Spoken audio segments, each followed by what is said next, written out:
Recording number 139 భాగవత వివరంగా చెప్పుకుంటున్నాము. ఇక్కడ ఏం చెప్తూ ఉన్నారంటే, శబ్దము అనేది ఆకాశానికి విశేషమైనటువంటి ఒక గుణం. మనకి మామూలుగా తెలియని విషయం ఆకాశ గుణం శబ్దము అని మనకి తెలియదు. కానీ ఇక్కడ వివరంగా చెప్తూ ఉన్నారు, ఆకాశానికి శబ్దం అనే గుణం ఉన్నది. అది ఉన్నందువల్లనే మనకు కూడా వినపడటము అనే ప్రాసెస్ వచ్చింది. వాయువుకి ఆకాశానికి ఒక్క గుణం శబ్దం. వాయువుకేమో గాలికేమో పంచభూతాల గురించి చెప్తున్నారు ఇక్కడ. వాయువుకేమో శబ్దము ఉంటుంది, అంటే గాలి వీచేటప్పుడు ఒక శబ్దం వస్తుంది, స్పర్శ కూడా ఉంటుంది. మన చర్మానికి ఆ గాలి తగిలినప్పుడు మనకు తెలుస్తుంది ఇది గాలి అని, అది స్పర్శ. రెండు లక్షణాలు ఉన్నాయి. మూడోదైన అగ్నికి శబ్దం ఉంది, స్పర్శ ఉంది, రూపం కూడా ఉంది. మూడు లక్షణాలు ఉన్నాయి. మూడోదైన అగ్నికి మూడు లక్షణాలు ఉన్నాయి. నాలుగోదైన నీళ్ళకి, జలములకి శబ్దం ఉంది, స్పర్శ ఉంది, రూపం ఉంది, రసము కూడా ఉంది. ద్రవము అయిపోయింది కదా, ద్రవమే కదా నీళ్ళంటే. నాలుగు లక్షణాలు ఉన్నాయి. నాలుగోదైన జలములకు నాలుగు లక్షణాలు ఉన్నాయి. ఐదోదైన భూమి మీకు ఏమి ఉంది అంటే శబ్దం ఉంది, స్పర్శ ఉంది, రూపం ఉంది, రసం ఉంది, గంధము అనే ఐదో లక్షణం ఉంది. వాసన వస్తుంది భూమి. ఆ భూమికి ఈ లక్షణం కూడా ఉంది. అందువల్ల ఐదోదైనటువంటి భూమికి 5 లక్షణాలు ఉన్నాయి. ఆకాశం కన్నా సూక్ష్మంగా ఇంకా సటిల్గా ఉన్నటువంటి ఒక వస్తువు ఉన్నది. ఆకాశం కంటే సటిల్నెస్. ఆ సటిల్నెస్ ఏమిటి అంటే మహత్తత్వము అంటున్నారు. దాని పేరు మహత్తత్వము అని పెట్టారు. మహత్తు మొదలుగా పృథివీ దాకా, మహత్తు నుంచి పృథివీ దాకా 7 తత్వాలు ఉన్నాయి. ఒకదానితో ఒకటి కలిసి ఉంటాయి. అవన్నీ కూడా విడివిడిగా పొరలుగా ఉండవు. ఒకదాని యందు ఒకటి పరస్పరము మిళితములగును, ఒకదానితో ఒకటి కలిసిపోతాయి. దానికి ఫలితంగానే దానికి రిజల్ట్ ఏమిటి అలా కలిసినందువల్ల అంటే, జీవుడు అనేవాడు ప్రకృతిలో కనపడటము అనేది దీనివల్లనే వచ్చింది. అసలు ఈ పంచభూతాత్మక సృష్టి అని కూడా అంటారు. ఈ పంచభూతాలు ఒకదాంతో ఒకటి బాగా కలిసిపోయినందువల్ల పురుషుడు, జీవుడు అనేవాడు ఒకడు సృష్టిలోకి రావటం జరిగింది. కాబట్టి ఈ 7 తత్వాలు కలుస్తూ వాళ్ళని తత్వాలని అనుభవించే పురుషుణ్ణి పుట్టించే సామర్థ్యంతో ఉన్నాయి ఈ 7 తత్వాలు కూడా. పైన చెప్పిన 7 తత్వాలు అంటున్నారు. ఏమిటి 7 తత్వాలు? పంచభూతాలు కాక మహత్తత్వం ఒకటి, ప్రకృతి ఒకటి. ప్రకృతిలో జీవుడు వ్యక్తమవుతాడు అని చెప్పారు కదా. ఈ 7 తత్వాలు కలుస్తూ ఉన్నందువల్ల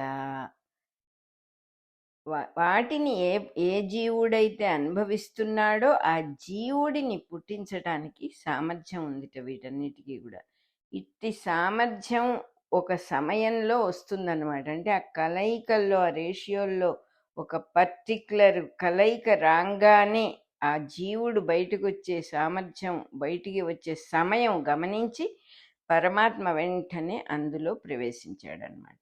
అతడు కాలము రూపంలో పుట్టినవాడు పరమాత్మ. అంతుపట్టని అస్తిత్వం గలవాడు. పరమాత్మను తెలుసుకోవాలి, చూడాలి, ఎట్లా ఉంటాడు అని చూడగలిగిన ప్రాసెస్సే లేదు అసలు ఎక్కడా అని చెప్పి చెబుతున్నారు. కాలాన్ని మనం చూడలేం కదా, అదే రకంగా పరమాత్మ కూడా కాలం రూపంలో అంతుపట్టని అస్తిత్వం ఉన్నటువంటి వాడు. ఈ తత్వాల నిర్మాణానికి అంతటికీ కూడా కారకుడు ఆయనే. మొత్తం అన్ని తత్వాలకి ఆయనే కారణం. త్రిగుణాలకు ఆయన అతీతుడు, అంటే బియాండ్గా ఉంటాడు. త్రిగుణాలకి లోబడిన వాడు కాదు ఆయన. తనకన్నా మిగిలిన సృష్టిని అంతటినీ కూడా తన అంతర్యామిత్వముతో నియమిస్తూ ఉంటాడు. ఇది చాలా బ్యూటిఫుల్ విషయం.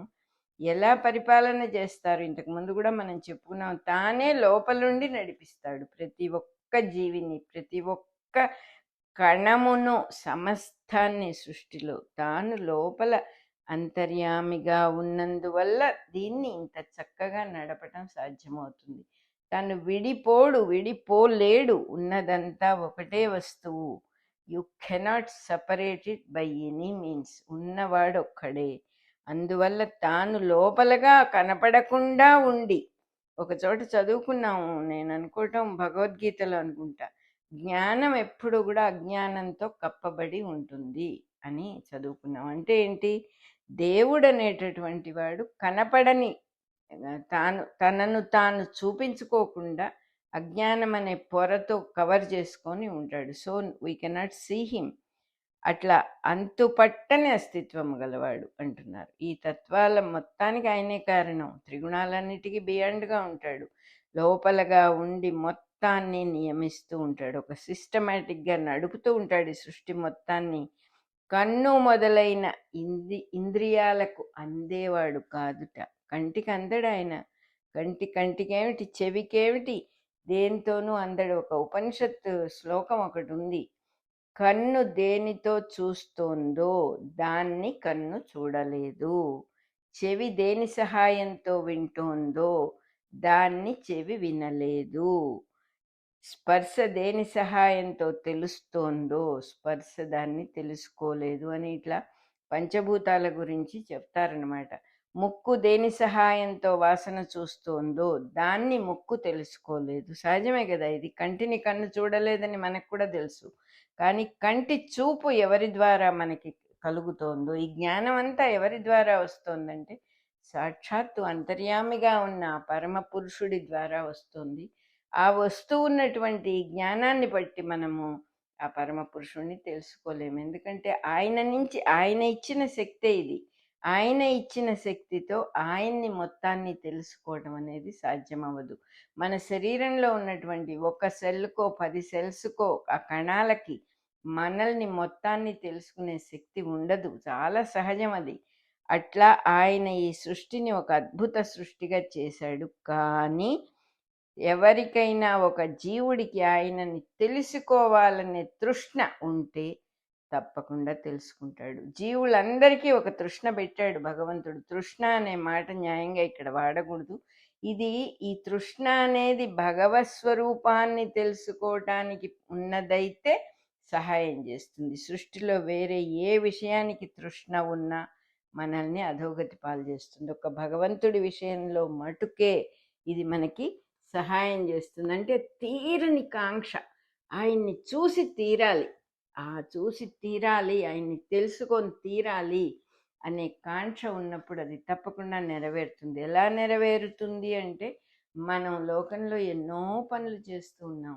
ఏదో ఒకటి కావాలి అని చేసే కృషి ఎప్పుడోపటికి ఫలిస్తూనే ఉంది. అది కావాలనే గట్టి నిశ్చయం ఉన్నప్పుడు దానికి మార్గాల్ని వెతుకుతూ ఉంటుంది మనస్సు. దానికి ఎటువైపు వెళ్తే అది దొరుకుతుంది. ఈ కాలేజీలో సీటు కావాలంటే ఆ కాలేజీలో సీటు తెచ్చుకోవడానికి ఏమేం చేయాలో అటువైపే వెళ్తుంది మనస్సు. ట్రాక్ ఓపెన్ అవుతూ ఉంటుంది. కొంచెం కొంచెం మనం వెళ్ళిన కొద్దీ దొరికేదాకా వదలం మనం. అలా భగవంతుణ్ణి గురించిన తృష్ణ గనక ఉంటే తప్పకుండా దైవం తెలుస్తాడు. తను విడిగా ఉండి దైవాన్ని చూసే ప్రాసెస్ పొరపాటు. విడిగా ఒక రూపాన్ని చూసి అదే దైవము అనుకున్నప్పుడు అది సరిపోదు. మనం కూడా భాగవతం బిగినింగ్లో చదువుకున్నాం. ఋషులందరూ తపస్సు చేస్తారు విష్ణుమూర్తి గురించి. విష్ణుమూర్తి వస్తే మాకు తపస్సు చేసుకోవడానికి మంచి స్థలం చూపించమని అడుగుతారు. అడిగితే ఆయన తన చక్రం వదిలేస్తే ఆ చక్రం ఎక్కడ ఆగుతుందో అదే మంచి ప్రదేశము అని చెబుతాడు. చెప్పినప్పుడు ఆ చక్రాన్ని వదిలేస్తే అది ఒక చోట ఆగుతుంది. అదే నైమిశారణ్యము అంటారు. ఆగిన చోట అక్కడ వీళ్ళు తపస్సు చేసుకుంటారు. నాకు ఇది మొదట్లో చదివినప్పుడు ఆశ్చర్యంగా ఉండేది.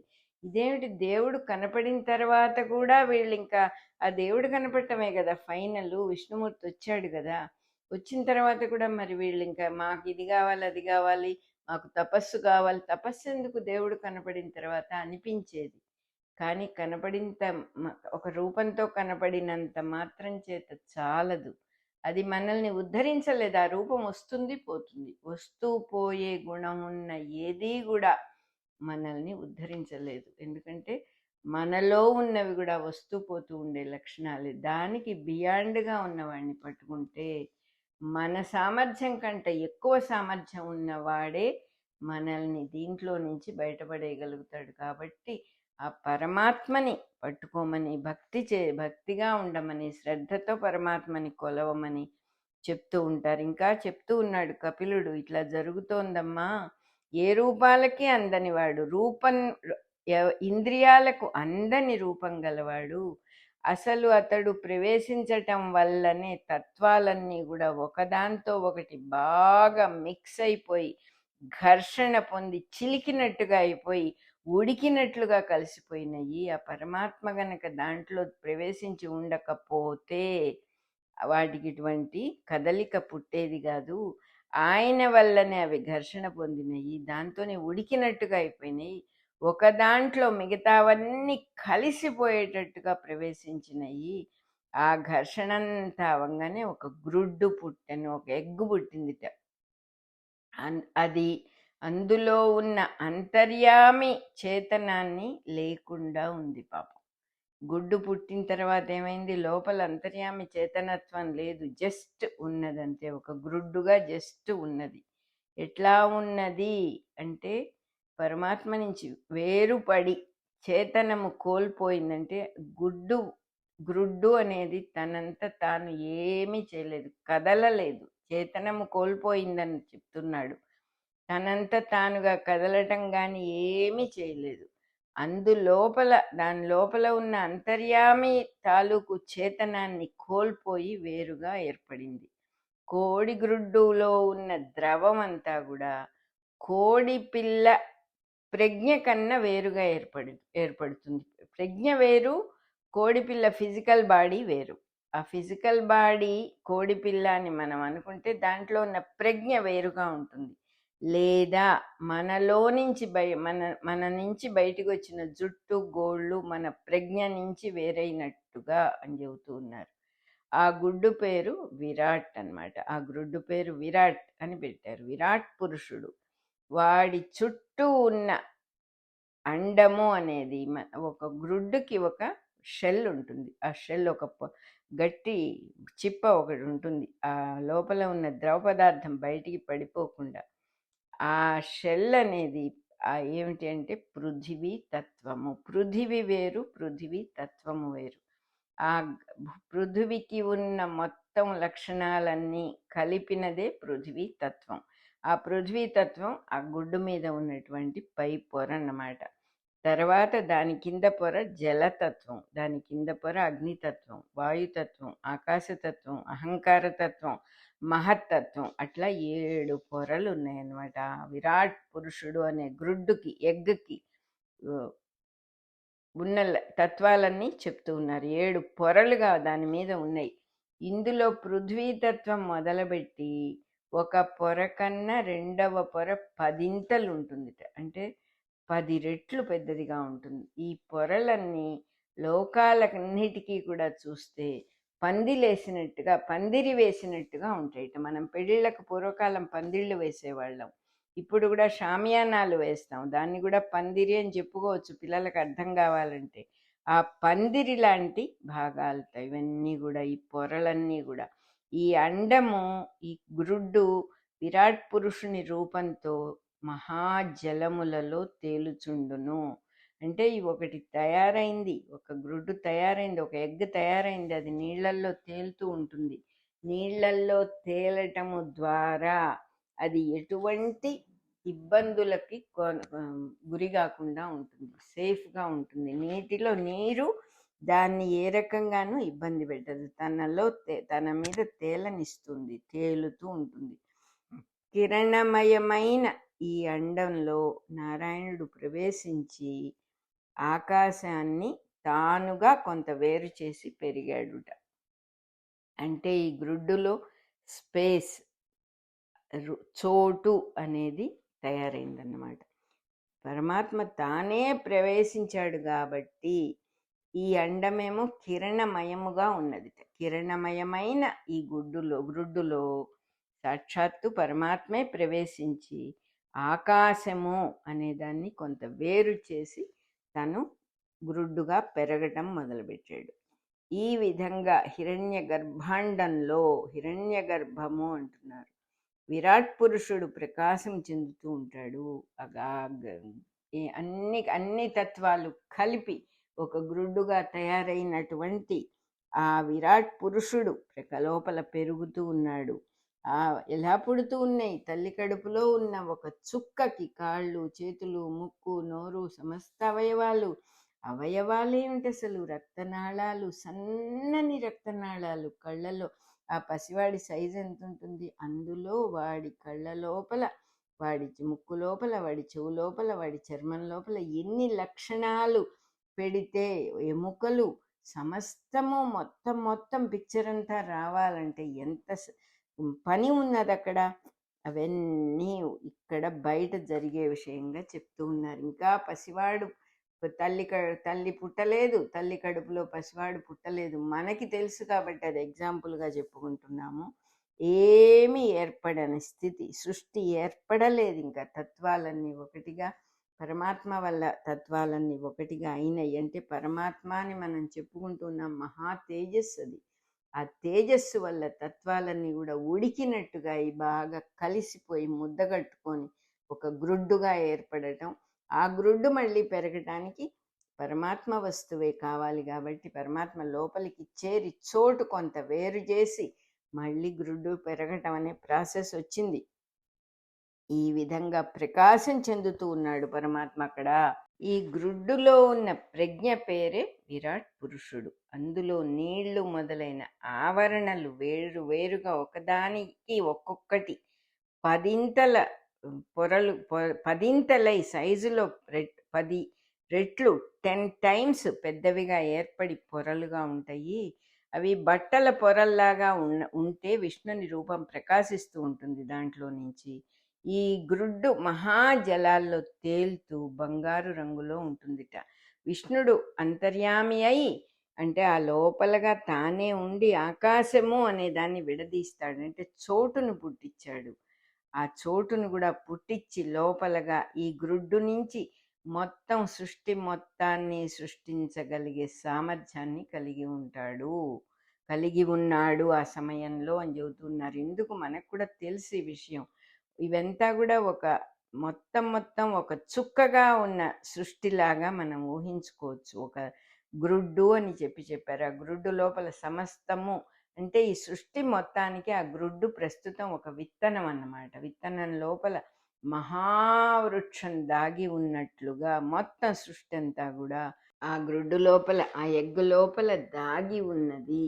కానీ కేవలము ఇది ఉన్నంత మాత్రం చేత సరిపోదు. అక్కడ పరమాత్మ అనేటటువంటి తేజస్సు, ఆ ఎనర్జీ, ఆ మహాశక్తి, చేతన శక్తి ఉంటేనే విత్తనమైనా కూడా మొక్కగా రావటం. మొలకలెత్తాలి అంటే అక్కడ చేతన శక్తి లోపల పెట్టి ఉండాలి. ఆ శక్తిగా పరమాత్మ రెడీగా ఉన్నాడు.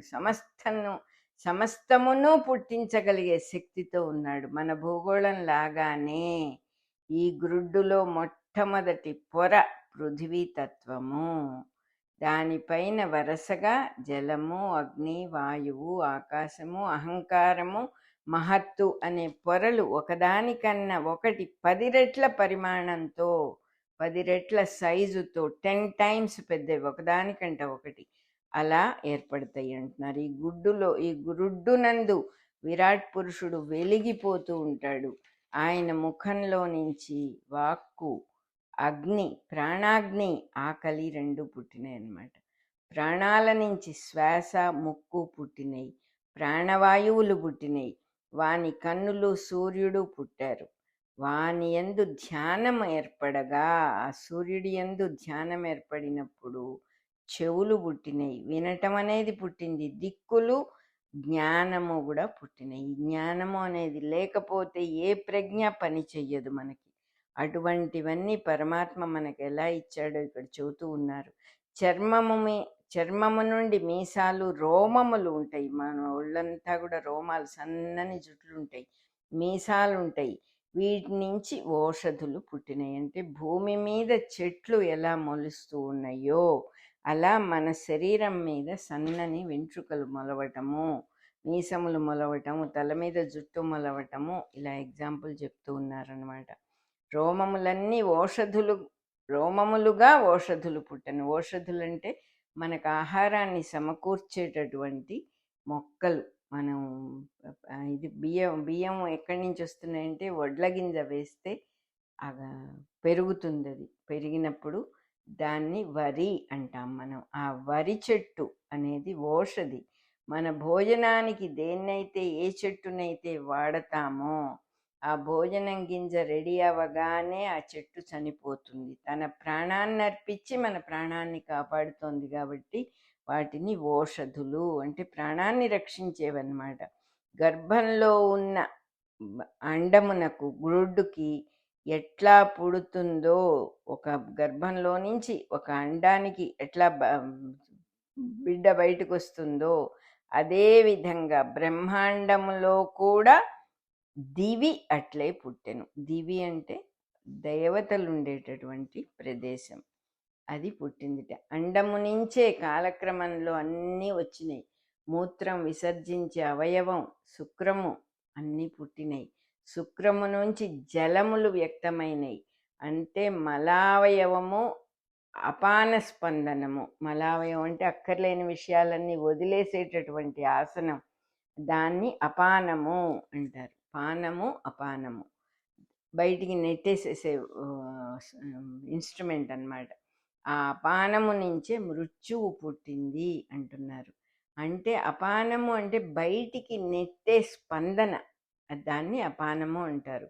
దేహాన్ని కూడా నెట్టివేస్తుంది ఒకప్పుడు. ఇది దేహములో నుంచి ఎనర్జీని, చైతన్యాన్ని నెట్టివేసే శక్తి కలిగి ఉంటుంది కాబట్టి దీన్ని అపానము అని పేరు పెట్టారనమాట. దేహానికి మృత్యువు కలిగించేది కూడా ఈ అపానమే, అంటే బయటికి నెట్టడమే.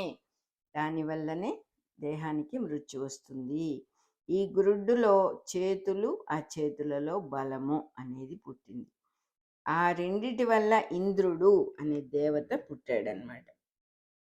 పాదాలు పెరిగి నడవటం, గమనము, నడవటం కాదు కదలిక కలిగి ఈ రెండిటి వల్ల ఉపేంద్రుడు అనే దేవత పుట్టాడనమాట. అంటే ఇవన్నీ కూడా భగవంతుడు అనే తేజస్సు ఆ విరాట్ అనే గ్రుడ్డు లోపలగా ఉండి చేస్తూ ఉన్నటువంటి ఫర్దర్ కార్యక్రమం. అంటే ఒక చుక్కగా బిడ్డ కడుపులో పడిన తర్వాత అన్ని అవయవాలు రావాలి, కానీ ఇక్కడ సృష్టిలో వచ్చే అవయవాలన్నిటికీ ఇదే మూలం. ఒక బిడ్డకు తాలూకు కాదు, ఇది మొత్తం సృష్టికే విత్తనం ఈ గ్రుడ్డు. సో అది చెబుతూ ఉన్నారు. దాని నుంచి ఒక్కొక్కటి ఎలా వస్తున్నాయో అని చెప్తూ ఉన్నారు. ఉపేంద్రుడు అనేవాడు పాదాల గమనం వల్ల ఉపేంద్రుడు పుట్టాడు. ఆ గ్రుడ్డులో నాడుల గుంపు పుట్టింది. నాడులు, వెయిన్స్ ఉండాలి కదా శరీరానికి. ఆ నాడుల గుంపుల్లో రక్తం ప్రవహించింది. దాని నుంచి నదులన్నీ కూడా పుట్టినాయిట. అంటే బయట సృష్టి జరుగుతోంది, లోపలే సృష్టి ఉందో బయట కూడా అదే సృష్టి ఉంది. పొట్ట ఏర్పడి పొట్ట క్రియేషన్ అయిపోయి ఆకలి కలిగినప్పుడు అందులో నుంచి బయట సముద్రాలుగా పుట్టింది. ఇక్కడ ఈ పొట్ట ఉంటే అక్కడ సముద్రం పుట్టింది. హృదయం ఏర్పడింది, దాని నుంచి మనస్సు నుంచి చంద్రుడు పుట్టారు. దాని నుంచి బుద్ధి, చిత్తము, బ్రహ్మ, వాని నుంచి ఈ మొత్తము తన దేహము అని తెలుసుకునేవాడు కూడా పుట్టాడు. అది మొత్తం ప్రాసెస్ అంతా చెబుతున్నారు. ఇట్లా గ్రుడ్డు నుంచి సృష్టి ఏర్పడినట్టి పురుషుడు పుట్టెను. హృదయం ఏర్పడింది, దాని నుంచి మనస్సు ఏర్పడింది, దాని నుంచి చంద్రుడు పుట్టాడు. చంద్రుడే మనస్సుకు అధిష్టాన దేవత అని చెప్పి చెబుతారు. చంద్రుడు మనఃకారకుడు అని అంటారు. మనకి జాతకాలు అవి చూసేవాళ్ళు కూడా చంద్రుడు ఏ స్థానంలో ఉన్నాడో చూస్తూ ఉంటారు. దాని నుంచి బుద్ధి పుట్టింది, చిత్తం అనేది పుట్టింది, బ్రహ్మ పుట్టాడు. ఆ బ్రహ్మ నుంచి మొత్తం తన దేహము, ఇది తన దేహము అని తెలుసుకునే మనం పుట్టామన్నమాట. ఇట్లా గ్రుడ్డు నుంచి సృష్టి అంతా ఎలా ఏర్పడుతోందో చెప్పారు. పురుషుడు ఇలా పుట్టాడు అని చెప్పారు. విరాట్ పురుషునిలో పుట్టిన పంచభూతాలు, తన్మాత్రలు, ఇంద్రియాలు, వాని అధిదేవతలన్నీ వేరువేరుగా ఉండిపోయినాయి. అన్నీ పుట్టారు. ఆ పుట్టడం అనేది అంతా జరిగింది, క్రియేషన్ అంతా జరిగింది, కానీ అన్నీ ఒకటిగా అవటం లేదు. ఆ ఏకత్వం లేదు. విడివిడిగా, విడివిడిగా ఉన్నాయి. అంటే మనం గూడా చూస్తే బొమ్మల ఫ్యాక్టరీకి గనక వెళ్తే నేను అనుకుంటున్నా అట్లాగని బొమ్మల ఫ్యాక్టరీకెళ్తే కాళ్ళన్నీ బొమ్మలకు తాలూకు కాళ్ళన్నీ ఒక చోట తయారవుతూ ఉంటాయి. చేతులన్నీ ఒక చోట తయారవుతూ ఉంటాయి. ఇంకా ముఖమంతా ఒక చోట తయారవుతూ ఉంటుంది. ఇవన్నీ కుప్పలు కుప్పలుగా పోసినప్పుడు అవన్నీ కలిపి ఒక్కొక్క బొమ్మగా తయారు చేసే పనులు చేసేవాళ్ళు ఉంటారు అక్కడ ఫ్యాక్టరీలో. అన్నీ కలిపి కాళ్ళు, చేతులు, పొట్ట, తల అన్నీ పెట్టి ఆ బట్టలవి తొడిగినప్పుడే ఆ బొమ్మ పూర్తవుతుంది. అది కూడా ఆటోమేటిక్గా కదిలే బొమ్మ గనకైతే దానికి ఎలక్ట్రిసిటీ కనెక్షన్ ఇవ్వాలి. ఎలక్ట్రిసిటీ కనెక్షన్ అంటే బ్యాటరీ ఆపరేటెడ్ పరికరంగా తయారు చేయాలి. దాని లోపల బ్యాటరీ పెట్టినా లేకపోతే ఎలక్ట్రిసిటీతో కనెక్ట్ చేసేటట్టుగా ఒక ప్లగ్ సిస్టమ్ పెట్టినా అప్పుడు ఆ బొమ్మ గంతులేసే బొమ్మ అయితే గంతులేస్తుంది, మాట్లాడే బొమ్మ అయితే మాట్లాడుతుంది, డ్యాన్స్ చేసే బొమ్మ అయితే డ్యాన్స్ చేస్తుంది. మనకు కూడా తెలుసు ఈ కాలం అన్నీ వచ్చినాయి, మనం ఎగ్జాంపుల్స్ చెప్పుకోవటానికి కూడా. ఈ ఎలక్ట్రికల్ కనెక్షన్ అనేటటువంటిది ఇంకా ఇక్కడ రాలేదు. అన్నీ దేనికది వేరుగా ఉండిపోయినాయి. ఇప్పుడైతే మనం ఏమండి ఎలక్ట్రిసిటీ ఉంది జస్ట్ ప్లగ్ పెడితే అయిపోతుందని అనుకుంటున్నాం. అప్పుడు ఇంకా ఏమీ సృష్టించబడలేదు. సృష్టిలో అన్ని ముక్కలు ముక్కలుగా మొత్తం సృష్టి బిగినింగ్ గురించి మాట్లాడుతున్నారు ఇక్కడ. ఏమీ లేవు, అన్నీ విడివిడిగా తయారై దేనికవి ఉండిపోయినాయి. ఈ దేన్ని ఏది కలిపే సామర్థ్యం దేనికి లేదు. అందువల్ల ఇవన్నీ అన్నీ పురుషుడి, ఆ పరమ పురుషుడి కి సంబంధించిన వస్తువులే అయినా కూడా అవి ఆ పురుషుణ్ణి వ్యక్తం చేయలేకపోతున్నాయి. అన్ని కలయిక అనేది రావటంలే. ఎక్కడికక్కడ చేసినవి చేసినట్టుగా నిలిచిపోయి ఉన్నాయి. విరాట్ పురుషుడి ముఖంలో అగ్ని, వాక్కు ఉన్నాయి కానీ నోరు కూడా పుట్టింది కానీ నోరు గలవాడు పుట్టే సామర్థ్యం వాటికి లేదుట. పుట్టించే సామర్థ్యం, నోరు గలవాడు పుట్టేట్టుగా చేసే సామర్థ్యం వాటికి చేత కాలేదు. అట్లాగే విరాట్ పురుషుడి ముక్కు వాసన, ముక్కు గాలి పీల్చడం అనే ప్రాసెస్ ఉంది కానీ ఆ దాన్ని చేసే జీవుణ్ణి పుట్టించలేకపోయినాయి అవి. అట్లాగే కంట్లో సూర్యుడు చూపు ఊరికే అలా క్రియేట్ అయినాయి కానీ వ్యర్థంగా ఉండిపోయినాయి. దాన్ని వాడుకునేవాడెవడు రాలేదన్నమాట. అట్లాగే అన్నీ చెబుతున్నారు వరుసగా ఒక్కొక్కటే. చిత్తమునందు పుట్టిన అభిమానము రుద్రులు కూడా అలాగే నిలిచిపోయి ఉన్నారు. అన్నిటినీ ఏకత్వంగా నిలిపే జీవుడుగా దేవుడు దిగి వస్తేనే ఇక్కడ పని జరుగుతుంది. మనకి ఎలక్ట్రిసిటీ కనెక్షన్ ఇస్తేనే, ఎనర్జీ ఉంటేనే, ఆ చైతన్యం ఉంటేనే, ఆ పరమాత్మ ఉంటేనే అన్నిటి కలయిక అనేది జరుగుతుందన్నమాట. విరాట్ పురుషుడు జీవుడుగా దిగి వచ్చి హృదయంలో ప్రవేశించి చిత్తమున నిండెను. వచ్చాడు ఆయన, వచ్చి లోపల కూర్చున్నాడు. అప్పుడు విరాట్ పురుషుడు జలములలో వ్యక్తమైన బ్రహ్మాండమున నిలబడి సృష్టి కార్యమునకు వర్తించెను. కార్యము చెయ్యటం కాదు, తానే ఎక్కడెక్కడ ఎటువంటి కదలికలు, ఎటువంటివి ఏమి ఉండాలో అన్నీ తానే చేశాడు. మెలకువ వచ్చినట్లుగా, నిద్రపోయేవాడికి మెలకువ వచ్చినట్టుగా క్షేత్రజ్ఞుడైన వాడు, క్షేత్రజ్ఞుడై ఈశ్వరుడు ప్రవేశించిన క్షణము నుండి మాత్రమే శరీరంలో ఈశ్వరుడు క్షేత్రజ్ఞుడై అంటే ఈ శరీరానికి ఒక అధిపతి లోపల వచ్చి కూర్చున్నాడు. ఈశ్వరుడు వచ్చి కూర్చున్నాడు లోపల. శరీరంలో ఉన్నటువంటి అధినేతని ఈశ్వరుడు అని పేరు ఆయనకి. మనం వేరే వేరే పేర్లు పెట్టుకుంటున్నాము. మన పేరు మన దేహానికి మటుకే పెట్టుకుంటాము. లోపల ఇంత సిస్టమ్ అంతా జరిపేవాడు, ఈ దేహాన్ని నిలబెట్టి జీవంతో ఉంచి ఏ కారణాలతో ఈ దేహం వచ్చిందో ఆ కారణాలన్నిటినీ ఫుల్ఫిల్ చేయగలవాడు ఈశ్వరుడు. ఆయనగా ఆ పరమాత్మే సాక్షాత్తు విరాట్ పురుషుడే తానే ఈశ్వరుడుగా, క్షేత్రజ్ఞుడుగా. అంటే క్షేత్రం అంటే మన శరీరము, క్షేత్రంలో ఉన్నటువంటి శక్తి, ఎనర్జీ, జీవుడుగా ఈశ్వరుడే ప్రవేశించాడు. ఆ క్షణం నుంచి దేహ భాగాలన్నీ కూడా పని చెయ్యటము అనే ప్రాసెస్ వచ్చిందిట. విరాట్ పురుషుడి దేహం నుంచి ఏ ఇంద్రియాలు, అధిదేవతలు పుట్టారో వాళ్లే జీవుల ఇంద్రియాలు, అధిదేవతలు అయి ప్రవర్తించారన్నమాట. ఉదాహరణకు తండ్రి శరీరంలో ముక్కు, చెవులు ఉండటం వల్లనే ఆ తండ్రి నుంచి శుక్రం ద్వారా మళ్ళీ అటువంటి ముక్కు చెవులతో ఉన్న పిల్లవాడు పుట్టడం ఎలా జరుగుతుందో అలాగే అని చెప్పారు. అట్లాగే విరాట్ పురుషుడి దేహ భాగాలు మొట్టమొదట ఏర్పడినాయి. ఆయన వీర్యం నుంచే జీవుల దేహ భాగాలు అదే రకంగా, అంటే ఇందాక నుంచి కన్ను ముక్కు చెవి అన్నీ చెప్తూ ఉన్నారు కదా, అన్నీ వచ్చినాయి ముందు. విరాట్ అనబడేటటువంటి గురుడు లోపల అన్నీ ఏర్పడినాయి. ఆ నమూనాతోనే జీవులందరూ కూడా ఏర్పడ్డారు. ఈ శాస్త్రం మొత్తం గనక తెలుసుకొని అసలు ఏమిటి ఇది అని దానిలో దూరి ఆ విషయం అర్థం చేసుకునే వివేకం పొందిన వాళ్ళు నిజంగా వైరాగ్య సంపన్నులు అవుతారు. వైరాగ్యము అంటే ఏమిటి? ఉన్న విషయం తెలుసుకుంటే న్యాచురల్గా వైరాగ్యం వస్తుంది. టీవీ ఆన్ చేసుకొని అక్కడ డ్రామా చూస్తూ ఏడుస్తాం, నవ్వుతాం, ఆనందపడతాం, ఒక రకమైన ఎక్స్టసీకి వెళ్ళిపోతాం. ఏదన్నా దేవుడి సినిమాలు, భక్తుల సినిమాలు, భక్తుల కథలు చూస్తూ ఉంటే ఒక రకమైన ఎగ్జైట్మెంట్ వచ్చేస్తుంది మనకి, ఎక్స్టసీకి వెళ్ళిపోతాం. గుర్తుండదు ఇది కేవలం సినిమా, ఇది కేవలం డ్రామా, అక్కడేమీ లేదు. కరెంట్ ప్లగ్ తీసేస్తే, స్విచ్ ఆఫ్ చేస్తే అంత ఆగిపోతుంది. ఇది ఏమీ లేదు అని తెలుసుకోవడం వివేకం. పరమాత్మని తెలుసుకున్న వాడికి అలా అర్థమవుతుంది. ఉన్నవాడు వాడే ఇన్ని రూపాలుగా ఇన్ని రకాలుగా సృష్టిగా దిగి వచ్చాడు. నేను నమ్ముకోవలసింది వాడిని. సృష్టిలో ముక్కలు ముక్కలుగా ఉన్న విషయాల్ని పట్టుకొని నేను సంసారంలో పడి, సంసారము అంటే అనేక సమస్యలతో బాధపడుతున్నాను నేను ఇక్కడ. నాకు మనస్థిమితము అనేది లేదు. ఎప్పుడు ఏదో ఒక గుంజాటన, ఏదో ఒక సమస్య. ఇంకా నాకేం సమస్య లేదు, ఇవాళ నుంచి నేను నిశ్చింతగా తిని తిరుగుతాను అనబడేవాడు ఒక్కడు కూడా ఉండడు. అందుకని చెప్తూ ఉన్నారు, ఆ వివేకం రావాలి. ఇంత ఇంత కథ ఎందుకు చెప్పారు? ఇలా జరుగుతోంది సృష్టి అని ఎందుకు చెప్పారు?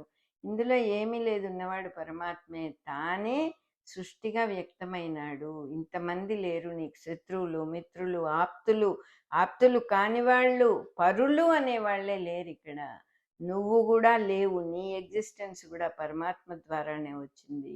నువ్వుగా ఉన్న పరమాత్మలో నువ్వు లీనమైపోయినప్పుడు నీకు ఏ సమస్యలు ఉండవు అని తెలుసుకోవటమే మోక్షస్థితి. ప్రకృతి పురుషుల వివేకం కలిగి, అంటే ఇదే కదా, ఉన్నది ఒకటే కదా, ప్రకృతికి బియాండ్గా అయిపోతాడు మనిషి.